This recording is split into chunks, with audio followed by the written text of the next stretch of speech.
আমার সীমান্তে গুলি করে হত্যা করা হয় আমার নাগরিকদের, তখন সেটাও আমরা মেনে নিতে পারি না। নবনির্বাচিত পশ্চিমবাংলার সরকার খুব খুশি হয়েছে আমরা নির্বাচিত হয়েছেন, কিন্তু দয়া করে বিভাজনের রাস্তা তৈরি করবেন না। ফারাক্কা হচ্ছে আমাদের প্রতিরোধের একটা কথা। মনোভাষা নিয়ে একটা মহিরুহ একজন কিংবদন্তির নাম, তিনি ছিলেন সে ব্রিটিশ ভারতের ব্রিটিশদের বিরুদ্ধে সংগ্রাম করা লড়াই করা মানুষ। কিন্তু তখনও সেই কৃষক শ্রমিক মেহনতি মানুষদের সঙ্গে নিয়ে লড়াই করতেন।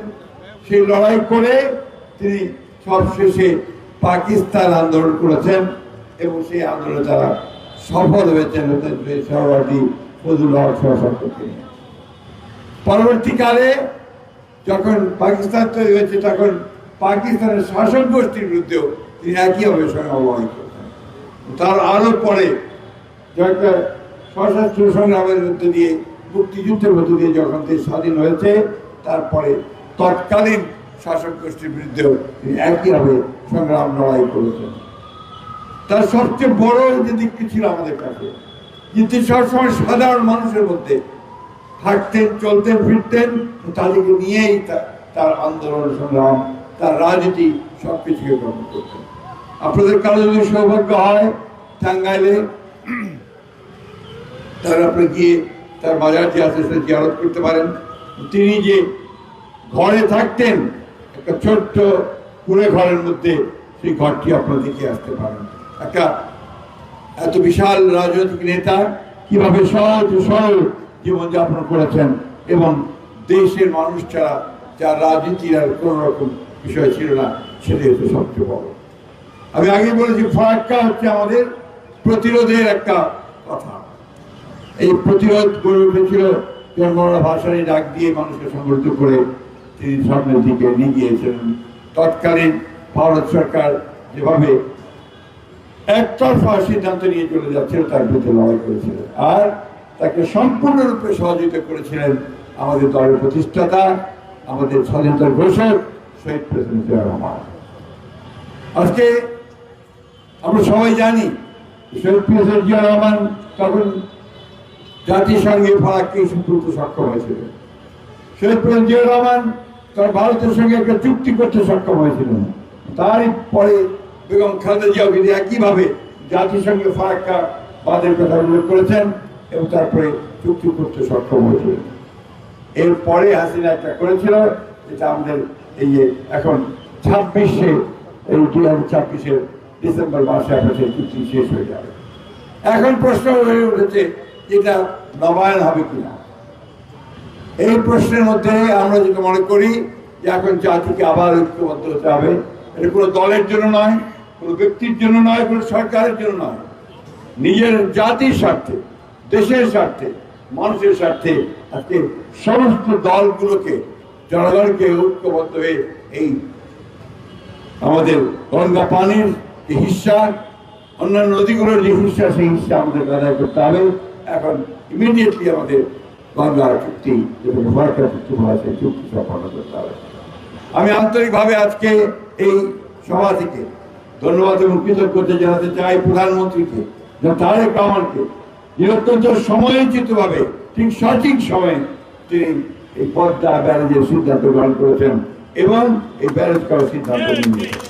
অর্থাৎ এই ব্যারেজটি করলেই আমরা একদিকে যেমন তাদের উপর চাপ সৃষ্টি করতে পারবো, অন্যদিকে আমাদের এলাকায় যে বিশাল এলাকা জুড়ে দক্ষিণাঞ্চলে এবং পশ্চিমাঞ্চলে যে মরুকরণের সমস্যার সৃষ্টি হয়েছে, লবণাক্ততার সমস্যার সৃষ্টি হয়েছে, সেগুলোকে আমরা অ্যাডজাস্ট করার সুযোগ পাবো।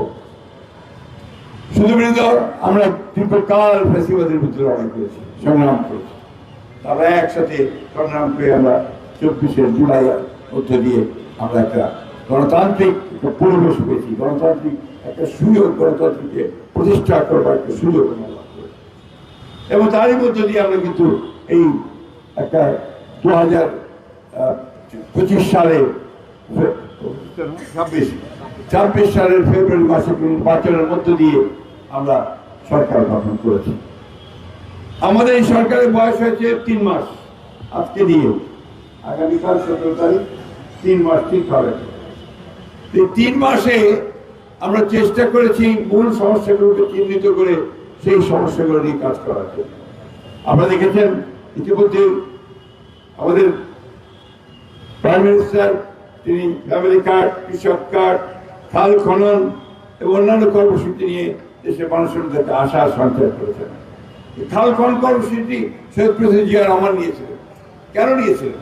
তিনি নিয়েছিলেন যে আমাদেরকে বিকল্প ব্যবস্থা তৈরি করতে হবে।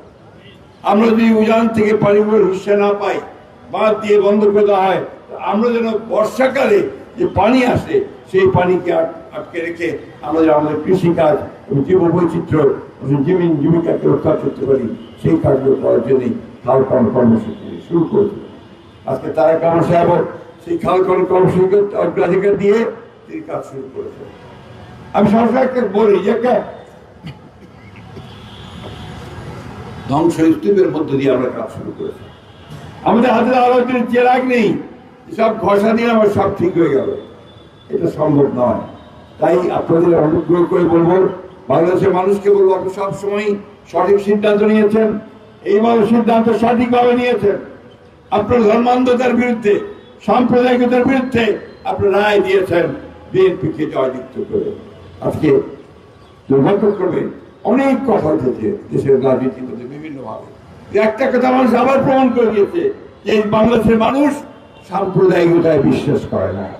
এই বাংলাদেশের মানুষ সেই শক্তিকে কখনই পছন্দ করবে না যারা ধর্মকে নিয়ে রাজনীতির খেলা খেলে, সেটা পছন্দ করবে না। বন্ধু, এই কথাগুলো আমাদের জোর দিয়ে বলতে হবে। আমরা বাংলাদেশের যে বৈশিষ্ট্য, বাংলাদেশের যে সত্তা, যে সোল, সেই সোলকে আমরা কখনো নষ্ট হতে দিতে চাই না। এখানে জঙ্গিবাদ, উগ্রবাদ, সাম্প্রদায়িকতা, এই বিষাক্ত বিষয়গুলোকে নিয়ে এসে আমরা বাংলাদেশকে কলুষিত করতে চাই না। আমরা সামনের দিকে এগিয়ে যেতে চাই। আমরা আমাদের দেশের অবস্থা পরিবর্তন করতে চাই, আমাদের অর্থনীতির পরিবর্তন করতে চাই। আমাদের যে এখন অসংখ্য বেকার আছে, শিক্ষিত বেকার আছে, তাদের কর্মসংস্থান সৃষ্টি করতে চাই। সাধারণ মানুষের মুখের অন্ন যোগাতে চাই, জিনিসপত্রের দাম কমাতে চাই, আরো কলকারখানা তৈরি করতে চাই। এই বিষয়গুলো করতে হয়, তাদের পলিটিক্যাল স্টেবিলিটি, রাজনৈতিক স্থিতিশীলতা অত্যন্ত জরুরি। একই সঙ্গে আজকে যে ম্যাক্রো ইকোনমিক্স আমরা যেটাকে বলি, যে মোটটা সমগ্র অর্থনীতি, এটাকে আমাকে সঠিকভাবে এগিয়ে নিয়ে যেতে হবে। প্রিয় বন্ধুগণ, একটি দেশের পক্ষে আর 52 বছর, 56 বছর, 57 বছর কম সময় নয়। কিন্তু দুর্ভাগ্য আমাদের, এই 57 বছর, 56 বছরেও আমরা কিন্তু এখন আমাদের দেশকে একটা সঠিক ভিত্তির উপরে দাঁড় করাতে পারিনি। আজকে সকালে নিশাদ সাহেব খুব সুন্দর কথা বলছিলেন। বলছে যে আমেরিকা এবং মেক্সিকোর মধ্যে তাদের নদী নিয়ে একটা সমস্যার সমাধান হয়েছে, কিন্তু হয়েছে সেটা 150 বছর পর। 150 বছর সেটা নিয়ে যুদ্ধ হয়েছে, গোলমাল হয়েছে, কিন্তু আলোচনার মধ্যে শেষ পর্যন্ত 150 বছর পরে সমাধান হয়েছে। আমরা আশা করব, ভারত আমাদের প্রতিবেশী, সবচেয়ে বড় প্রতিবেশী। আমরা প্রতিবেশীর সঙ্গে কখনোই ঝগড়া বিবাদ করে দিয়ে যাওয়া পক্ষপাতী নই, আমরা যেতেও চাই না। কিন্তু যখন আমার সীমান্তে গুলি করে হত্যা করা হয় আমার নাগরিকদের, তখন সেটাও আমরা মেনে নিতে পারি না। আমরা তীব্র ভাষায় তার প্রতিবাদ জানাচ্ছি এবং অবিলম্বে সীমান্তে হত্যা বন্ধ করার জন্য আহ্বান জানাচ্ছি। আমরা আহ্বান জানাচ্ছি যার কোনো টাল বাহানা না করে এই ডিসেম্বর মাসে আমাদের চুক্তি যেন নবায়ন করা হয়, সেটা অনির্দিষ্ট কালের জন্য করা হয়, নেক্সট চুক্তি না হওয়া পর্যন্ত। আমরা আহ্বান জানাচ্ছি যে নবনির্বাচিত পশ্চিমবাংলার সরকার, খুব খুশি হয়েছি আমরা নির্বাচিত হয়েছেন, কিন্তু দয়া করে বিভাজনের রাস্তা তৈরি করবেন না। দয়া করে অযথা এমন বক্তব্য বাংলাদেশের বিরুদ্ধে দেবেন না যা বাংলাদেশের মানুষ আপনার বিরুদ্ধে গিয়ে হাজির। আজকে যে সমস্ত বক্তব্য প্রচারিত হচ্ছে, এই বক্তব্যগুলো কিন্তু একটা সুসম্পর্কের জন্য খুব একটা ইতিবাচক নয়। তাই আশা করব যে তারা যেন সুসম্পর্ক তৈরি হয়, তার জন্য তারা বক্তব্য কাজের মধ্য দিয়ে তারা সেটা প্রমাণিত করবেন, এটাই আমরা আশা করি। সব শেষে ফরাক্কাবাদ শুধু নয়, শুধু গঙ্গা নয়, তিস্তা নয়, সমগ্র নদীগুলো যে উজান থেকে এসছে, এগুলো আমাদের জীবন, আমাদের মানুষের জীবিকা। আজকে এই নদীগুলোর ন্যায্য হিস্সা আমরা চাই। আমরা চাই যে আমাদের জনগণ ঐক্যবদ্ধ হয়ে তারা তাদের হিস্সাগুলো আদায় করবে। আমরা পারি। আমরা টিপাই ফুটপাতে যে বাঁধ ছিল, আমরা আমাদের আন্দোলনের মধ্যে দিয়ে কিন্তু সেই বাঁধের নির্মাণ আমরা বন্ধ করেছি। শুধু আমাদের দেশে না, ভারতেও ওইটার বিরুদ্ধে প্রতিবাদ করেছিল।